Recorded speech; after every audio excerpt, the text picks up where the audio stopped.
歡迎大家翻到嚟我哋今晚嘅直播啦。咁會同大家分享嘅內容呢，就係騰訊同埋美團呢，係咪即將暴跌啊？係咪即係代表大家又有機會啊？咁另外呢，有半導體呢係逆市上升緊嘅，有焦點嘅個股呢，我哋就係華虹宏力啦、匯豐同埋中銀。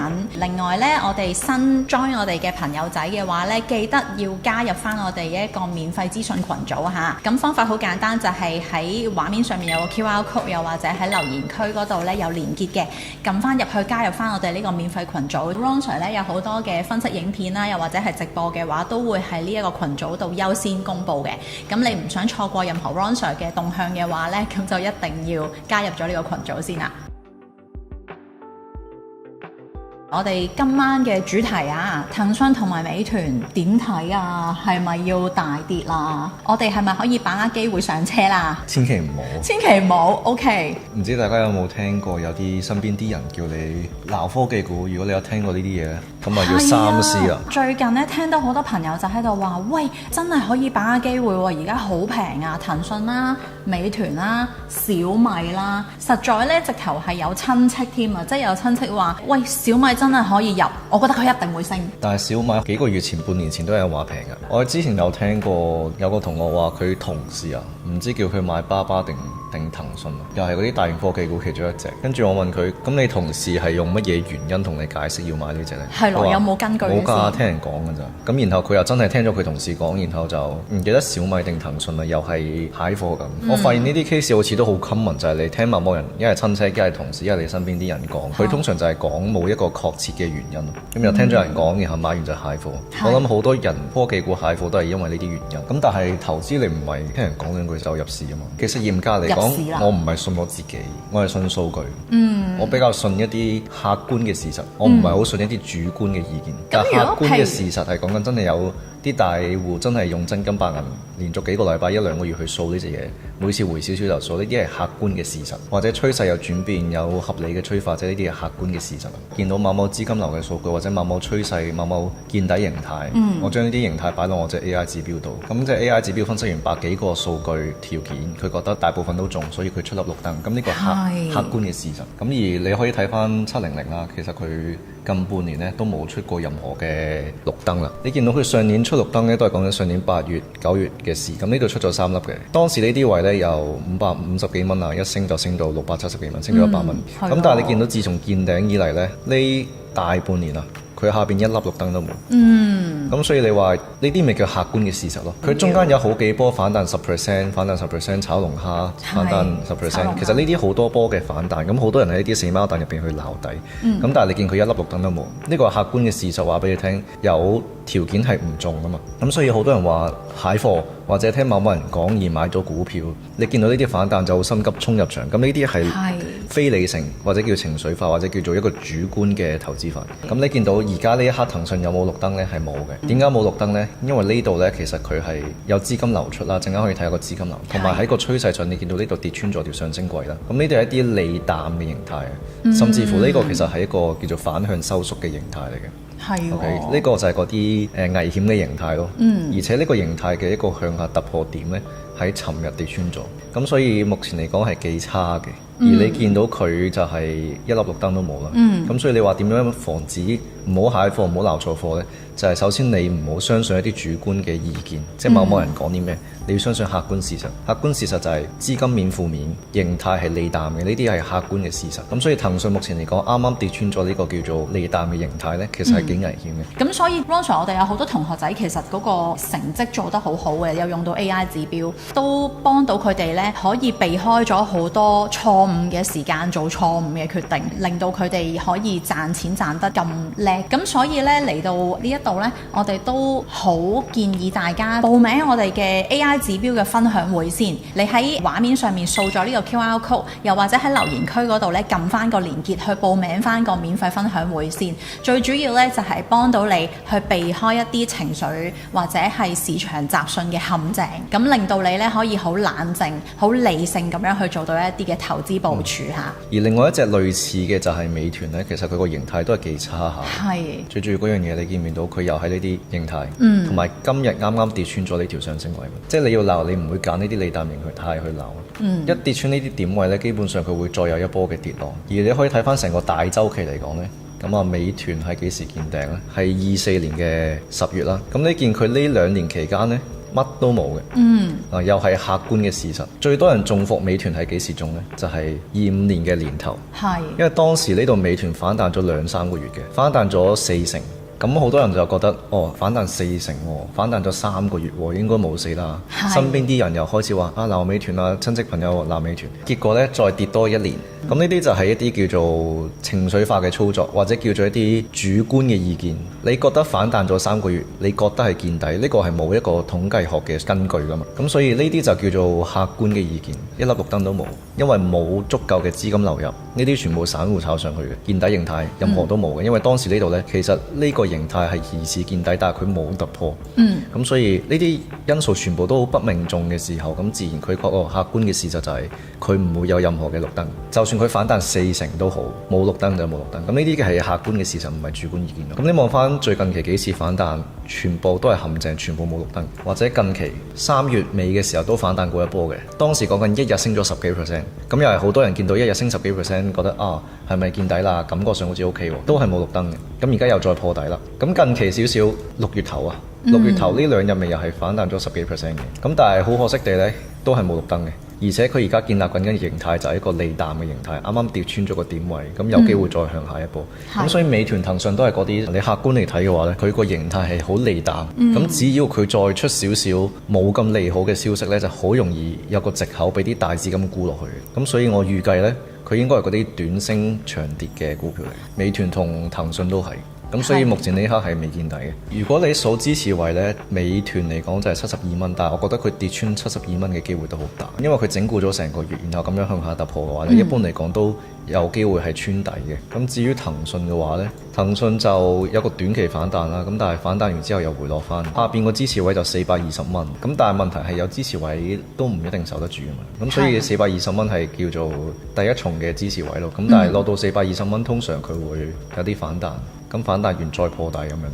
客觀嘅事實就係騰訊同美團都係未留得嘅，而且個跌浪有機會未完嘅。呢個係大戶資金流，5日入邊有4日俾人沽嘅。而且沽嘅幅度係遠遠大過佢入貨嘅幅度。咁你睇資金流係負面嘅，而個趨勢形態方面都係啱啱一個利淡形態向下突破咗。咁所以資金流啊，任何嘅形態其實都係偏向負面。所以呢啲位絕對係非常之危險嘅。咁所以點解我要有 AI 指標？因為人呢總係會主觀噶嘛。係啊。同埋你作為一個人類，你睇到10個8個條件，你都好叻㗎啦。但係 AI 同時睇緊百幾個條件。百幾個。而且佢呢百幾個條件唔會偏頗嘅。佢睇百幾個條件都可以非常客觀理性去分析。係。咁所以 AI 時代就係佢代替咗人嘅情緒，代替咗人嗰種主觀性咯。講開呢個嘅理性呢，我有隻想俾大家睇下嘅就係華虹半導體。唔好意思，人哋而家改名叫華虹宏力。係啊。我仲未習慣。呢隻係長升嘅股票，但係有人操作得唔好嘅。個原因係咩呢？因為佢係中間每次調整都2-3成嘅。係。2-3成。華虹半導體對上一次出綠燈係5月26號。5月25號。咁當時呢啲位呢，我145蚊。然後買入啦，然後175蚊走咗，中間呢度20幾%我食咗一波嘅，咁又剩低一半貨我繼續揸住啦，我就渡過咗呢個20幾%嘅調整，揸到而家都繼續揸緊。咁佢今個禮拜又升咗10幾%上去。咁我想講，好多人其實喺中間呢個過程呢，佢未必捱得住，就係華虹一調整呢，雖然佢長升，但係佢中間啲調整一調整就2成幾，2成半。咁再加上你望住恒指又跌，啲科技股又跌，華虹又回調咗2成幾，咁好多定力唔夠嘅人呢，就會走啦，但係呢個咪就情緒咯，或者唔好講上一波，講金波啦。金波係今個禮拜1啊，2日前出咗一粒綠燈嘅，咁當時152蚊呢度，你見到白色線呢度咧係個標準嘅水平，個突破位152蚊。咁152蚊出完綠燈啦，咁然後禮拜2咧回咗1日，當日係盤中跌咗6% 左右嘅。有人咧會驚嘅，因為尋日都係出咗一單細細地嘅，我唔記得係咩啦，但係一單細細地嘅利淡嘅消息嘅。咁但係如果你係根據情緒操作，你見到一日回咗4% 6%，你就好驚啦。呢啲就係情緒化。咁但係如果你相信數據嘅話咧，100幾個條件入邊都中得嘅話，呢個機率升嘅嘅機會係好高噶嘛。咁呢度出得綠燈，即係話百幾個條件入邊，佢大部分都中咗，佢先出得到呢粒綠燈。呢度有相信數據，所以佢之後回咗6%嚇唔走我，今日又升咗8幾個 percent 上去。咁所以有時呢啲短期波幅唔需要太介意。如果你係聽人噏兩句你就買呢，咁呢啲一日回4-6%呢，你就會好驚嘅。會驚啊！咁所以點解我要隻 AI 指標幫我做呢？因為我作為一個人類，我睇到10個8個條件嘅啫，但係佢睇到超過100個條件。Overview 大家睇下，一見到華虹上年嘅8月出咗好多綠燈，然後由30幾蚊升到50幾蚊，然後上年嘅9月再出就由50幾蚊升到90幾蚊，今年1月再出就由80幾升到120幾，近期少少呢，近期少少有2次嘅140幾蚊，5月尾就升到170幾，咁而家啱啱又出咗，不過佢而家個位有少少高，因為佢個標準突破水平呢，即係白色線呢度係152蚊，佢喺度標咗出嚟，咁而家就160零蚊接近啦，咁所以而家個價位有少少高，成本有少少高，咁但係你可以見到嘅係華虹半導體每次有綠燈都會升上去，呢個就係基於統計學揾出嚟百幾個條件，你中咗大部分，咁你咪有綠燈。我講埋個短線嘅位置先啊，我諗佢有機會去到5月尾呢個頂嘅，即係175至177左右嘅。短線嚟講，通常作為一個安全嘅做法就係我155入嘅話呢，我去到大概10幾20% 呢啲位，即係一個 R 嘅位置，我會走一半嘅。因為我上次已經係有一半貨剩㗎啦嘛，145蚊，咁我呢度155再入啲呢，其實我等於有1注半嘅貨喺度嘅，咁所以到時去到175、177呢啲位，我可能會走半注咁樣，咁然後剩低個半注就揸長遠少少咯。目前個 plan 係咁樣咯。我哋有時都會同啲同學傾下偈咧，我有好多同學講，以前就係信咗某人講啊，然後買咗蟹貨啊，或者信啲同事講買咗蟹貨。係啊，其實我嘅目標就係令到大家唔好再因為身邊嘅人而輸錢。道聽途說。因為我發現呢個 case 好似都唔少嘅，咁所以我嘅終極目標就係希望大家可以理性投資，你相信數據而唔好相信某身邊人講嘅嘢。佢唔係大戶啊嘛，除非佢大戶啦。咁但係如果佢係一個個人投資者，佢影響唔到個市場。咁所以呢，就係希望大家呢可以喺畫面上面呢掃個 QR code，又或者喺留言區嗰度撳翻個連結啊嚇，了解咗呢套 AI 指標呢點樣可以幫到你避開好多情緒上嘅陷阱啦，好理性地去做一啲嘅部署。因為呢一套嘅 AI 指標呢係幫你分析緊百幾個參數，係幫你做緊一啲人手好容易做錯嘅一啲分析嘅。咁特別適合一類人就係如果你本身好忙嘅，冇時間睇市，冇時間花1年去學嘅，咁 AI 指標就幫你慳時間。